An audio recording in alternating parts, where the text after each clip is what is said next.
वंदे मातरम खबर गोवा महाराष्ट्र देख रहे हैं आप। मैं हूं आपके साथ काजल ठाकुर। धुलिया में भारतीय जनता पार्टी के कार्यकर्ताओं में खुशी की लहर देखने को मिल रही है, जिसमें कार्यकर्ता मिठाई बांटकर और पटाखे जलाकर अपनी खुशी जाहिर कर रहे हैं और साथ ही कह रहे हैं कि बीजेपी का एक ही नारा है, सबका साथ सबका विकास। आपको बता दें कि द्रौपदी मुर्मू के राष्ट्रपति बनने पर आदिवासी बीजेपी अघाड़ी और बीजेपी के वरिष्ठ पदाधिकारियों ने मिठाई बांटकर और पटाखे जलाकर अपनी खुशी जाहिर करते हुए दिखाई दे रहे हैं।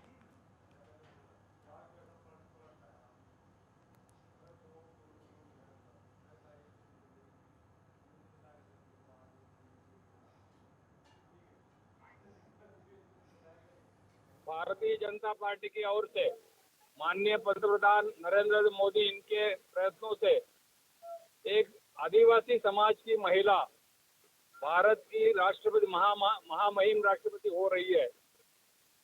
भाजपा ने पिछली बार जो राष्ट्रपति किए थे महामहिम रामनाथ कोविंद जी, वो एसटी समाज से थे और अभी अब की बार जो उम्मीदवार दिया है वो आदिवासी समाज से है। तो भारतीय जनता पार्टी का ये धोरण है, सब समाज को साथ है चलना और सबका विकास सबका साथ। ये जो भाजपा का स्लोगन है उसके अनुसार हमारे पंतप्रधान और हमारे पक्ष पार्टी के जो अध्यक्ष है, इन दोनों ने आदिवासी महिला का चयन इस पद के लिए किया। अमरावती के मेला घाट में आदिवासी समाज के लोगों ने द्रौपदी मुर्मू के राष्ट्रपति चुनाव में जीत के बाद जश्न मनाया और इस दौरान जमकर पटाखे भी फोड़े। इस मौके पर आदिवासियों ने पारंपरिक नृत्य करके जश्न मनाया। विधायक रवि राणा भी मौके पर मौजूद रहे और आदिवासियों के साथ में डांस भी किया। आदिवासी समाज के लोगों ने राष्ट्रपति द्रौपदी मुर्मू को मेल घाट लाने की मांग की है।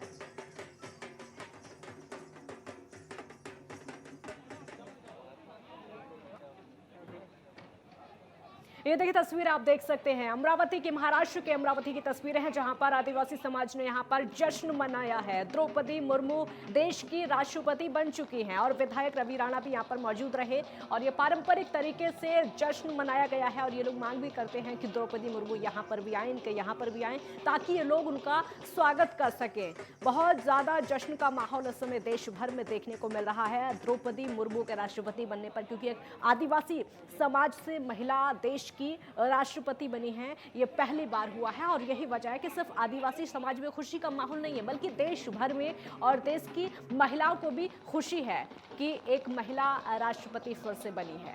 ये देखिए किस तरीके से यहाँ पर ढोल नगाड़ों के साथ में खुशी का इजहार किया जा रहा है और जश्न का माहौल देखने को मिल रहा है।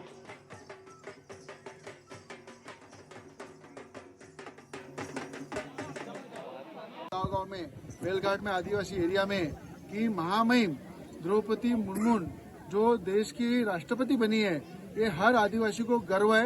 हर आदिवासी परिवार खुशी मना रहा है और यहाँ पे आप देखेंगे तो पूरे आदिवासी नृत्य करके पंतप्रधान नरेंद्र मोदी जी का आभार मनाया जा रहा है, उनको धन्यवाद दिया जा रहा है और हमारे महामहिम राष्ट्रपति जो बनी है उसको भी अभिनंदन शुभकामनाएं दी जा रही है पूरे आदिवासी परिवार की तरफ से। और यहाँ की सांसद नवनीत राणा, उनके क्षेत्र में उत्सव यहाँ पे हो रहा है। खुशिया साहब, हम सबसे पहले अपने राष्ट्रपति मुर्मू जी ये चुनकर आ गए हैं लोगों के सबके आशीर्वाद से। और मैं सबसे पहले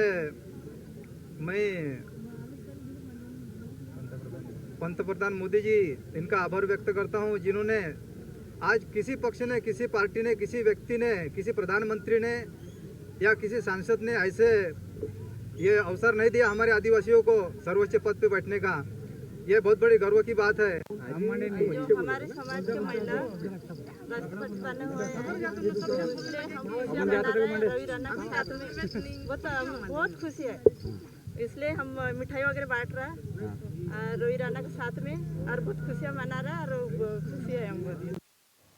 केंद्र और राज्य सरकार जिस तरीके से खुशियां मना रही है, आपको बता दें कि महाराष्ट्र राज्य सरकार ने प्रधानमंत्री आवास योजना और रमई घरकुल आवास योजना के जरिए भी बीर शहर में गरीबों और जरूरतमंदों को घरकुल की मंजूरी दी है। लाभार्थियों के लिए घरकुल निर्माण शुरू किया गया है, लेकिन पहले किस्त नहीं मिलने से निर्माण कार्य ठप हो गया है। साथ ही स्वीकृति किस्त चेक के लिए एनपी कर्मचारियों से पैसे की मांग की जा रही है और नगर पालिका प्रशासन से कहा गया है कि वो इन सभी मामलों पर ध्यान दें और जल्द से जल्द पेमेंट चेक बांटे, अन्यथा वंचित बहुजन अघाड़ी ने चेतावनी भी दी है कि लोकतांत्रिक तरीकों से लाभार्थियों के साथ में नगरपालिका के सामने विरोध करेंगे।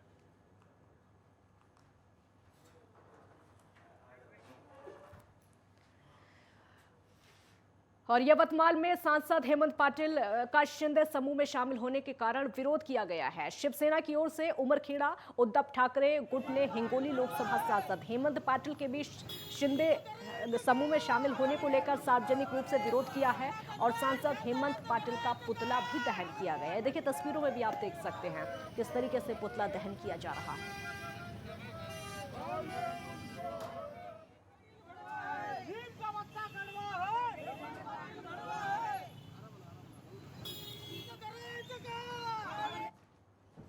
परतूर मंठा विधानसभा विधायक बबन राव जी लोनीकर ने ओबीसी आरक्षण प्राप्त करने के लिए सुप्रीम कोर्ट और सरकार को धन्यवाद दिया है और साथ ही मंठा में एक भव्य जुलूस निकाला है। आपको बता दें कि इस आरक्षण से पंचायत समिति जिला परिषद के चुनाव में ओबीसी को फायदा होगा और इसी क्रम में लोनीकर ने कहा है कि जुलूस निकालने के दौरान ओबीसी के कई लोग इसमें शामिल थे और मंठा के कई ओबीसी नेताओं ने लोनीकर का अभिनंदन और आभार जताया।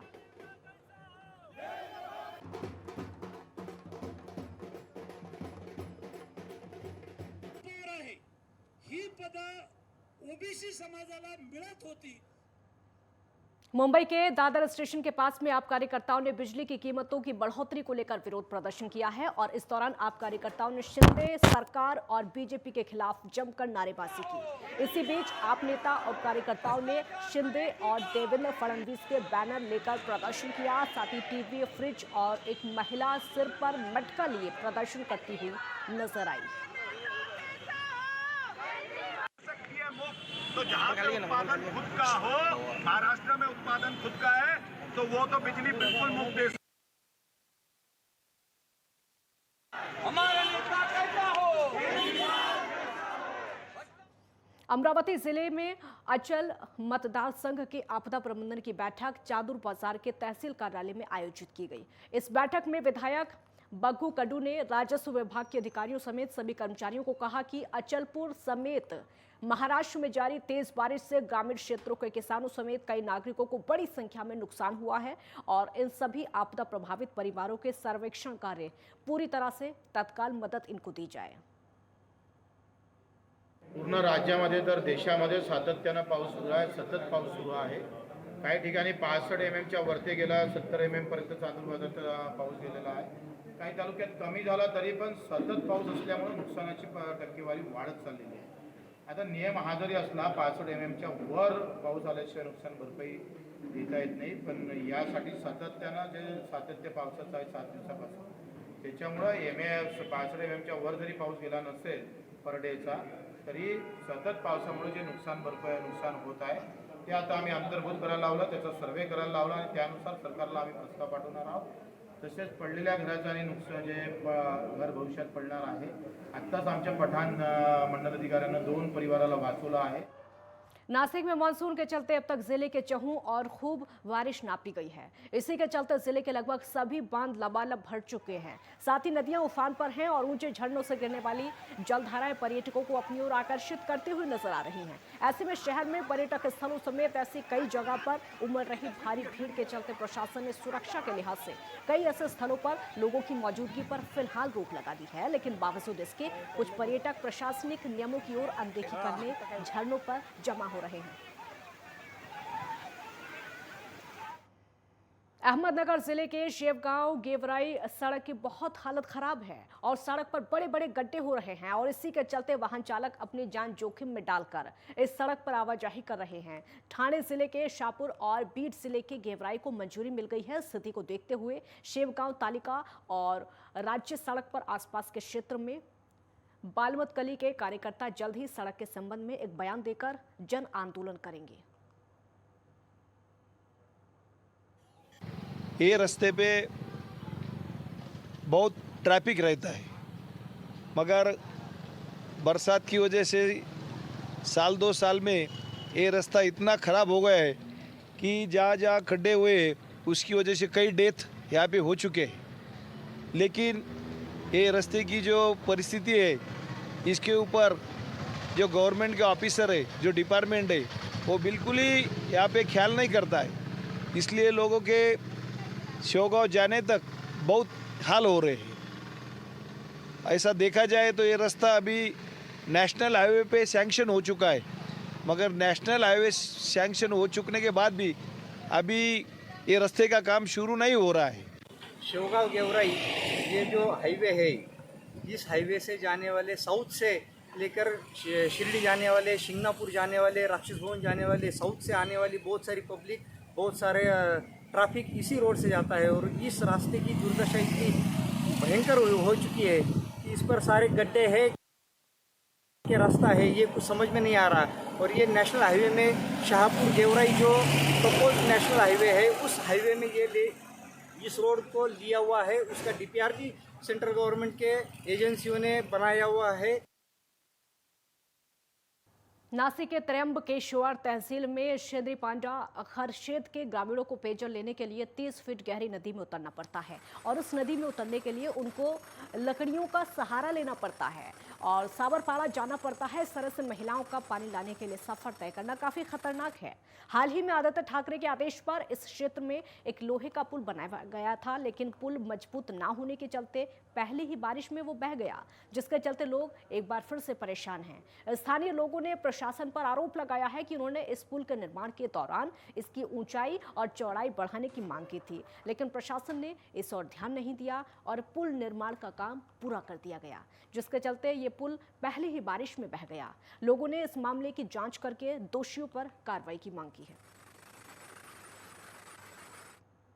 राष्ट्रीय आजीविका मिशन के तहत उम्मीद की तरफ से लातूर जिले में बचत गट की निर्मित के साथ में बैंकों को जोड़कर कर देने वाली योजना चालू है और इस साल लातूर जिले में जिला परिषद का लक्ष्य है कि 138 करोड़ रुपए बैंक की ओर से बचत गट को कर्ज पहुंचाया जाए। इसी के तहत आज भारतीय स्टेट बैंक की तरफ से वरिष्ठ अधिकारियों की उपस्थिति में लगभग 101 बचत गट की महिलाओं को लगभग 200 करोड़ रुपए की धनराशि कर्ज के रूप में दी गई है। राष्ट्रीय आजीविका मिशन के तहत उम्मीद की तरफ से पूरे जिला भर में बचत गट की निर्मित, साथ ही साथ बैंकों के द्वारा उनको जोड़ के कर्ज देने की योजना चालू है। इस साल लातूर जिला परिषद का ऐसा उद्देश्य है कि 138 करोड़ तक का कर्ज बैंकों के द्वारा बचत गट तक पहुंचाया जाए। इसी के तहत आज SBI की तरफ से उनके वरिष्ठ अधिकारियों की उपस्थिति में लगभग 101 बचत गट की महिलाओं को 2 करोड़ रुपए की धनराशि कर्ज के रूप में दी गई।